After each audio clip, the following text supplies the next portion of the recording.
C'est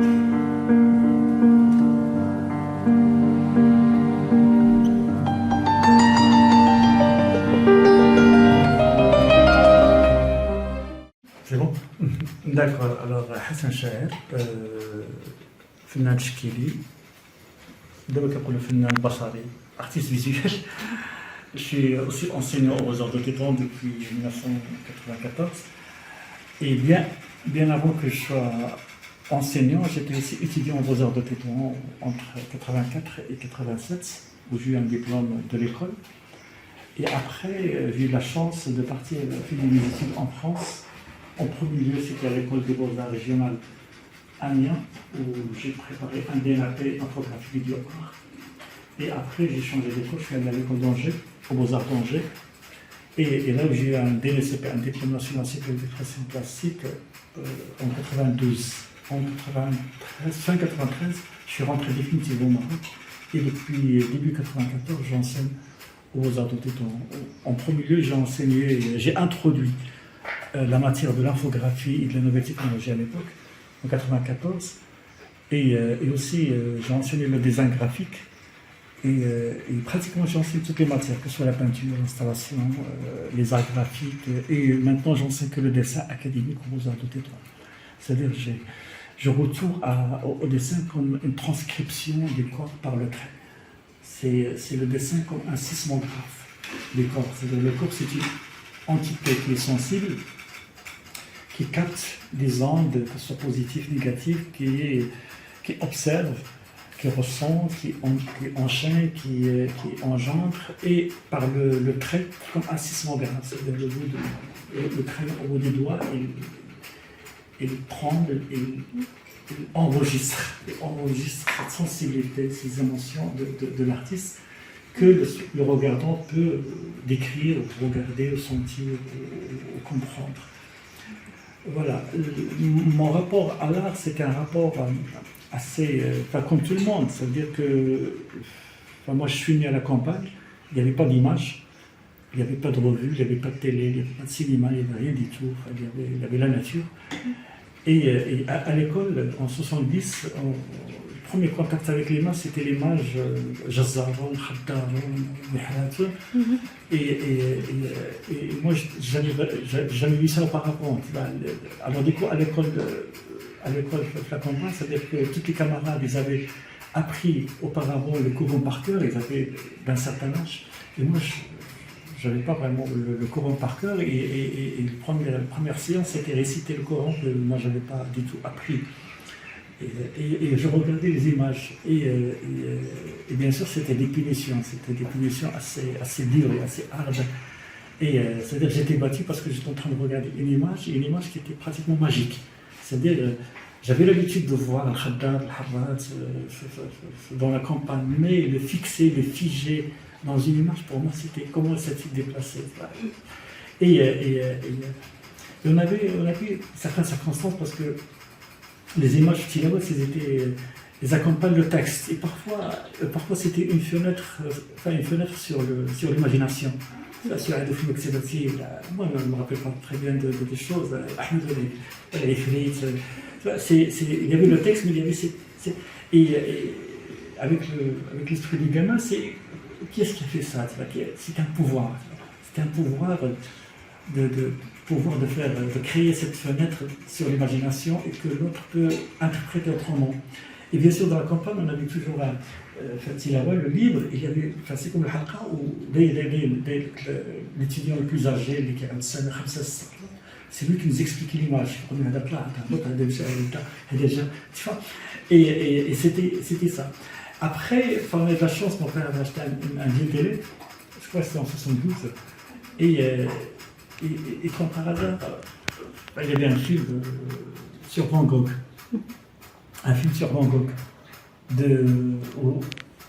où l'acteur Kirk Douglas qui joue le rôle de Van Gogh et l'acteur américain qui joue Gauguin, le Mexicain américain.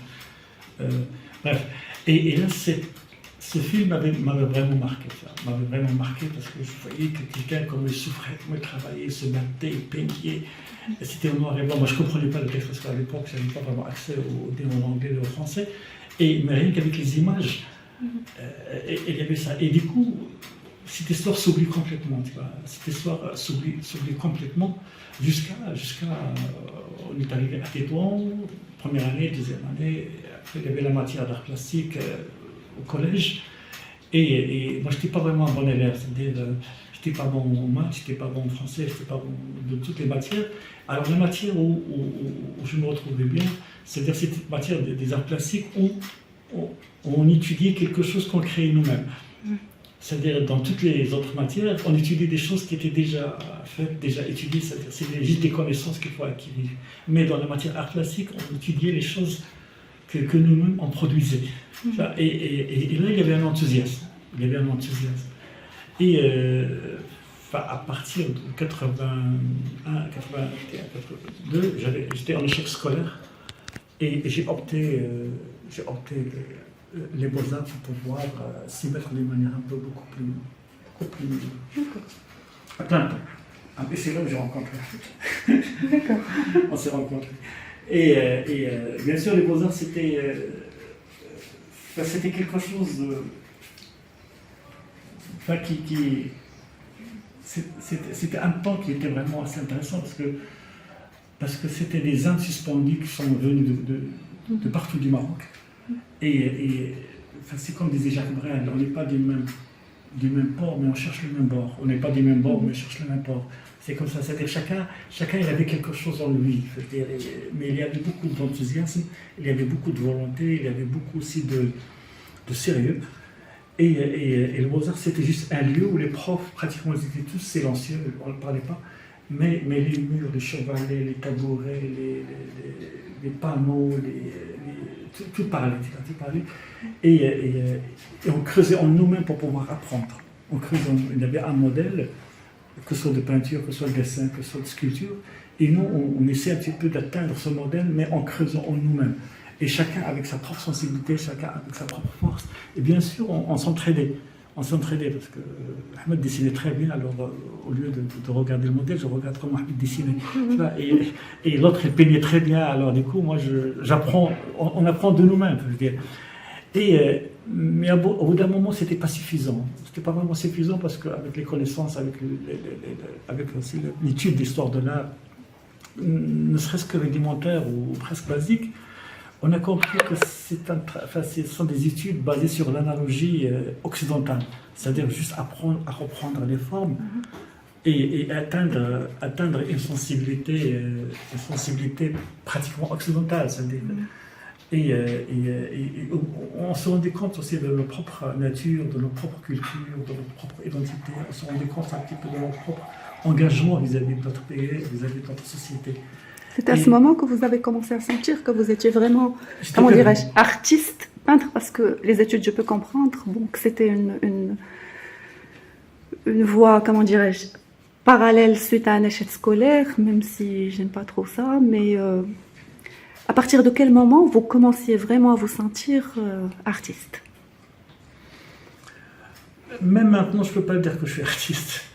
Même maintenant, avec mes 62 ans, je ne me définis pas en tant qu'artiste. Okay. Donc c'est quoi artiste pour vous, au fait? Pour être artiste peintre Cette notion, elle est purement occidentale, elle est purement européenne, la notion d'artiste. Nous, chez nous, on a Sana, tu vois. On a Sana. Sana, il a différentes étapes. Il y a des qui نصنع اللي هي رقيقه، كنصنع اللي هي غليظه، كنصنع اللي هي صعيبه، كنصنع اللي كتطلب واحد النوع ديال المهاره. Et cette notion d'artiste, même 17e, 18e siècle, la notion d'artiste n'existait pas. Il y avait le peintre, il y avait le sculpteur, il y avait le graveur, il y avait le dessinateur.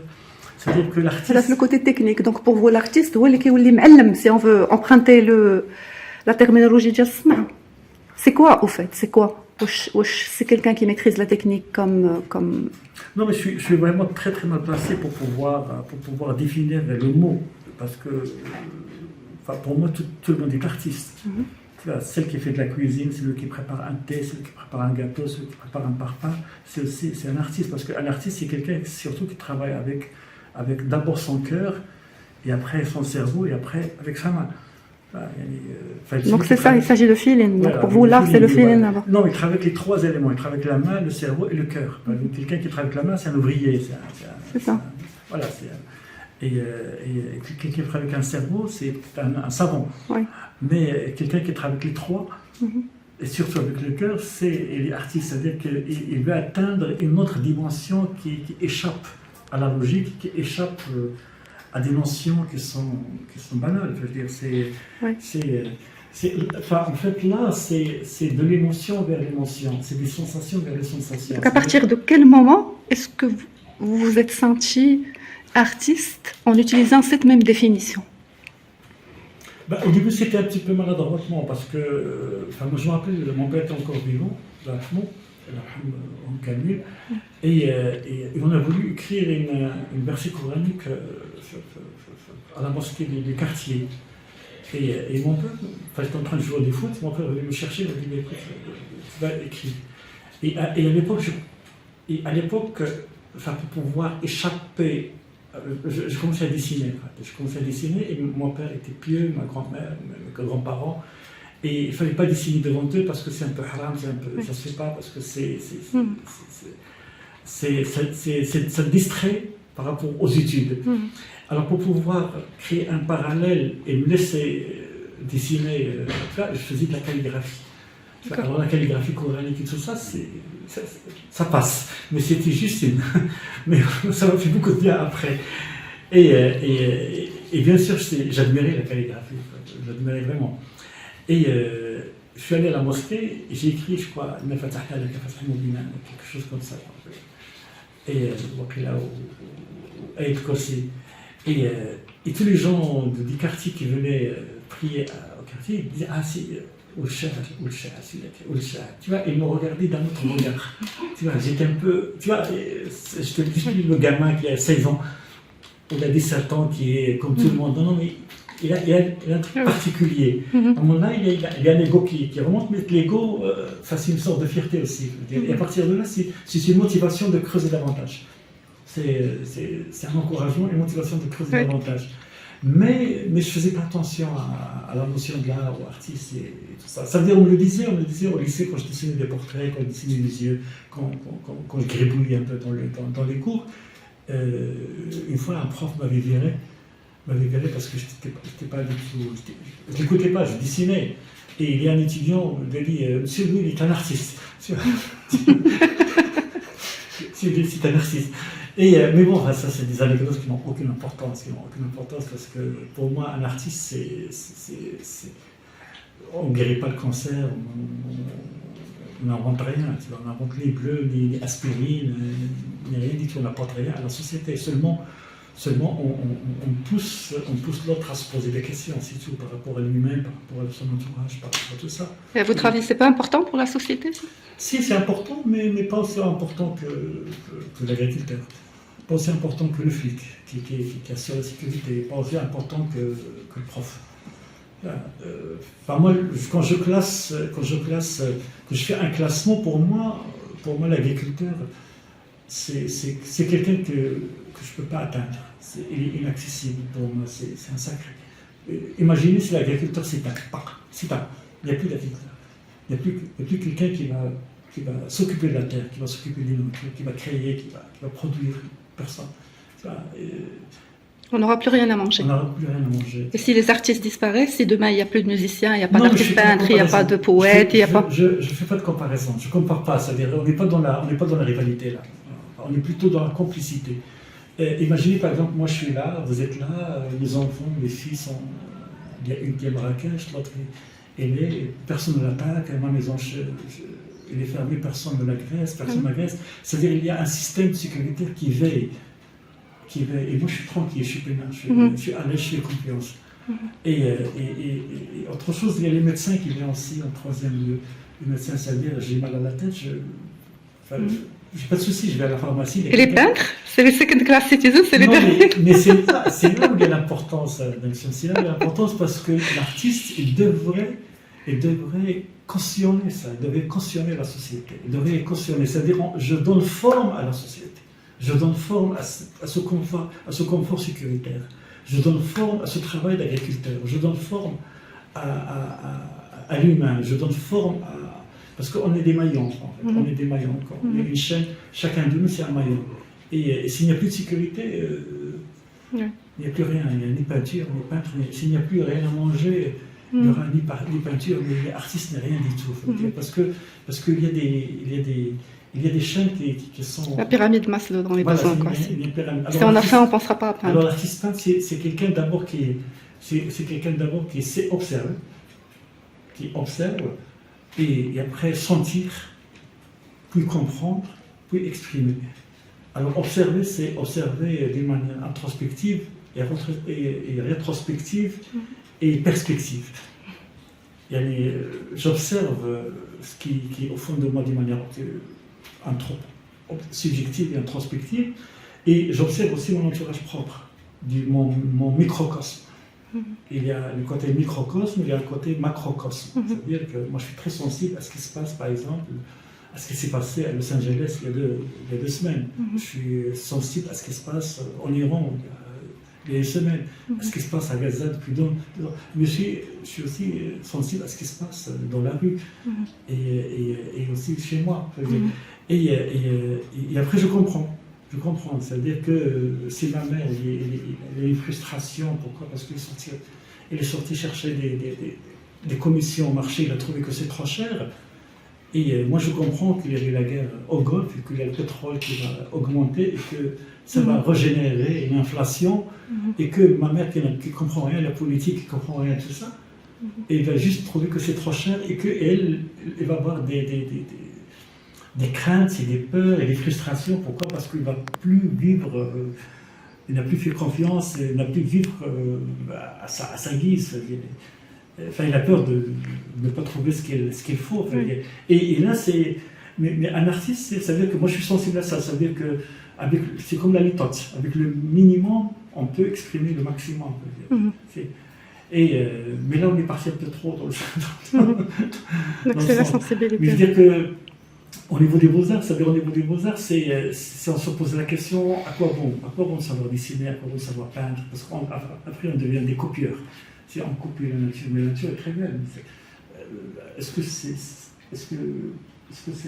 ça peut apporter que si je repeins la peinture, le paysage? Oui, je peux très bien prendre une photo et faire l'affaire. Et voilà, et non, mais aller directement et le vivre en réel.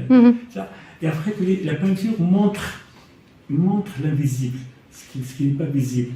Et là, c'est la sensibilité de l'artiste, comment il peut infliger une émotion dans la peinture.